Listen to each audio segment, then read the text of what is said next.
আপনি প্রতিদিন স্বাভাবিকভাবে বাইক চালাচ্ছেন, কিন্তু হঠাৎ খেয়াল করলেন যে কিছুদিন ধরে বাইকের তেল বেশি খাচ্ছে। তো যেখানে প্রতি লিটারে 40 থেকে 50 কিলোমিটার পেতেন, সেখানে এখন 30 থেকে 35 কিলোমিটার পাওয়াটাই কঠিন হয়ে যাচ্ছে। তো এই যে বাইকের মাইলেজ হঠাৎ ড্রপ করলো, কমে গেল, এর পিছনে কারণ কি? ভুল রাইডিং স্টাইল। যেমন ধরুন আপনি থ্রোটল ফুল টেনে হাই আরপিএমে 7000-8000 আরপিএমে তুলে বাইকটাকে ছেড়ে দিলেন। তো নর্মালি বাইকটা কত দূর যাবে? 100 বা 150 মিটার, কথার কথা। কিন্তু আপনি কি করলেন? 30 মিটারের মধ্যেই এই বাইকটাকে ব্রেক করে থামিয়ে ফেললেন। এই ক্ষেত্রে যেটা হয় যে আপনার ইঞ্জিন অতিরিক্ত তেল খরচ করে আপনাকে পাওয়ার জেনারেট করে দিল এটাকে 150 মিটার যাওয়ার জন্য, কিন্তু আপনি সেটা 30 মিটারে থামিয়ে দিলেন। তাহলে এই যে বাড়তি পাওয়ারটুকু আপনার লস, এই যে বাড়তি তেলটুকু যে ইঞ্জিন টানলো সেটাও তো লস। তো ফলে স্বাভাবিকভাবে মাইলেজ কমে যাবে। এবং আরেকটা বিষয় বলে রাখি, সেটা হচ্ছে অনেকেই জ্যামের মধ্যে হাফ ক্লাসে গাড়ি চালান। হাফ ক্লাসে গাড়ি চালালে যেটা হয় যে আপনার ইঞ্জিন কিন্তু পাওয়ার জেনারেট করতেছে, বাট হাফ ক্লাস ব্যবহার করার কারণে এর অর্ধেক পাওয়ার চাকায় পৌঁছাচ্ছে আর বাকি অর্ধেক নষ্ট হয়ে যাচ্ছে। তো এটা একটা ভুল রাইডিং স্টাইল। তো সেক্ষেত্রে আপনি যেটা করবেন যে একটা স্ট্যান্ডার্ড অর্থাৎ স্মুথলি অ্যাক্সিলারেশন টানবেন, খুব বেশি জোরে না, ধীরেও না, আপনার যতটুকু প্রয়োজন ঠিক ততটুকুই। দ্বিতীয় কারণটি খুবই সাধারণ, কিন্তু অনেকেই আসলে ওইভাবে গুরুত্ব দেয় না, আর সেটি হচ্ছে বাইকের টায়ার প্রেশার ঠিক রাখা।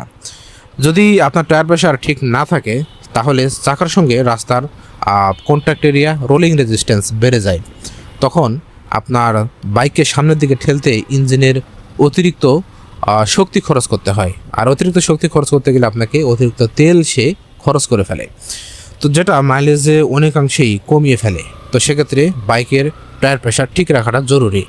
আবার একটা বিষয় খেয়াল রাখবেন যে টায়ার প্রেশার যদি আবার অতিরিক্ত দিয়ে ফেলেন, মানে প্রেশার যেটা থাকে রিকমেন্ডেড তার থেকে যদি বেশি দিয়ে ফেলেন, সেক্ষেত্রে একটা সমস্যা আছে। আর সেটা হলো যে আপনার বাইকের ব্রেক কিন্তু ঠিকমতো কাজ করবে না এবং চাকা স্লিপ করবে। তো সব দিকে আপনার খেয়াল রাখতে হবে। সেক্ষেত্রে স্ট্যান্ডার্ড যে পিএসআই অর্থাৎ ম্যানুয়াল ওয়েতে যে পিএসআইটা দেওয়া আছে সেটাকে মেনটেন করবেন। এয়ার ফিল্টার নোংরা হয়ে গেলেও মাইলেজ কমে যায়, কারণ হচ্ছে ইঞ্জিনের ভেতরে এই এয়ার ফিল্টার বিশুদ্ধ বাতাস সরবরাহ করে।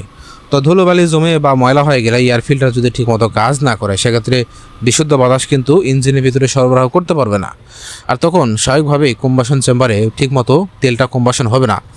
ইঞ্জিন যেটা করে তেল এবং বাতাসের সংমিশ্রণ কম্বাসনটা ঘটায়, মানে তেলটাকে পুরায় বাতাসের মাধ্যমে। এখন যদি সেখানে প্রপারলি বাতাস সরবরাহ না হয়, তেলটাতে ভালো মতো পুরবে না। আপনি থ্রটল টানতেছেন, পাওয়ার চাচ্ছেন, বাট ইঞ্জিন আপনাকে পাওয়ার দিতে পারতেছে না, কারণ বাতাস পাচ্ছে না সে।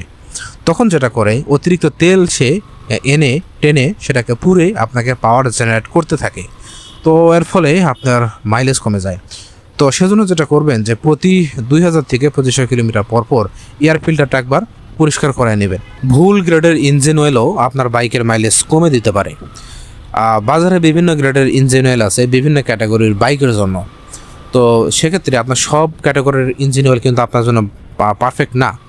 তো আপনার জন্য কোনটা পারফেক্ট এইটা ম্যানুয়াল বইতে লেখা আছে, অথবা কোম্পানি আপনাকে বলে দেয় যে এই গ্রেডের ইঞ্জিন অয়েল ব্যবহার করবেন। ধরুন আপনাকে কোম্পানি বললো 10W40 গ্রেডের ইঞ্জিন অয়েল ব্যবহার করতে, কিন্তু আপনি কি করলেন? 20W30 গ্রেডের ইঞ্জিন অয়েল ব্যবহার করলেন। তো এই ক্ষেত্রে আপনার বাইকের মাইলেজ তো কমে যাবেই, সাথে আপনার ভেতরের পার্টসগুলো নষ্ট হতে শুরু করবে। সেজন্য সঠিক গ্রেডের ইঞ্জিন অয়েল ব্যবহার করা খুবই গুরুত্বপূর্ণ। আর আরেকটা বিষয় যে অনেক দিন ধরে বাইক চালাচ্ছেন বাট ইঞ্জিন অয়েল চেঞ্জ করতেছেন না, মানে আপনার একটা ইঞ্জিন অয়েল বলে দিয়েছে কোম্পানি থেকে বা সার্ভিস সেন্টার থেকে কেনার সময় যেটা আপনি 2000 কিলোমিটার পর্যন্ত চালাতে পারবেন, কিন্তু আপনি 3000 কিলোমিটার হয়ে যাচ্ছে তবুও চেঞ্জ করতেছেন না। ভাবতেছেন যে বাইক তো চলতেছেই, সমস্যা কি? কিন্তু ইঞ্জিন অয়েল দেওয়া হয় শুধুমাত্র যে এর ভিসকোসিটি অর্থাৎ লুব্রিকেশন বা পিচ্ছিলতা ধরে রাখার জন্য। তো এটা যখন আপনি যখন ডেডলাইনটা পার হয়ে যায়, তখন কিন্তু এটা আর কাজ করে না, এটা একদম পাতলা হয়ে যায়, একদম মানে অকেজো হয়ে যায়, এটা কোনো লুব্রিকেশন তৈরি করতে পারে না। তখন ইঞ্জিনের পার্টসগুলো কিন্তু ক্ষয় হতে শুরু করবে। এবার আসি এমন একটা সমস্যায় যেটা অনেকে ধারণা করতে পারে না, যে মাইলেজ কমে যাওয়ার পিছনে এইটাও একটা কারণ হতে পারে। কি সেই কারণ? সেটা হচ্ছে ব্রেক ড্র্যাগ, অর্থাৎ আপনি ব্রেক না চাপলেও আপনার ডিস্কের সঙ্গে ব্রেক প্যাড লেগে থাকতেছে, মানে ঘষা খাচ্ছে। তো যদি এটা ঘষা খেতে থাকে তাহলে চাকা তো ঘুরবে না, তার চাকার মুভমেন্ট কমে যাবে। সেক্ষেত্রে আপনার ইঞ্জিনকে অতিরিক্ত শক্তি খরচ করতে হবে এই চাকাকে ঠেলার জন্য। তো ব্রেক করতেছেন না, কিন্তু ব্রেক সবসময় হচ্ছেই। এটা আপনি কিভাবে বুঝবেন? আপনি বাইকটা স্ট্যান্ড করে আপনি চাকাটাকে ঘোরাবেন, দেখবেন যে ফ্রি ঘুরতেছে কিনা নাকি কোথাও লেগে যাচ্ছে। আরেকটা উপায় হচ্ছে আপনি ফাঁকা একটা জায়গায় বাইকটা চালাবেন 10 মিনিট, কিন্তু এর মধ্যে ব্রেক করবেন না। 10 মিনিট চালানোর পর এসে দেখবেন যে ডিস্কে হাত দিয়ে দেখবেন যে গরম হচ্ছে কিনা।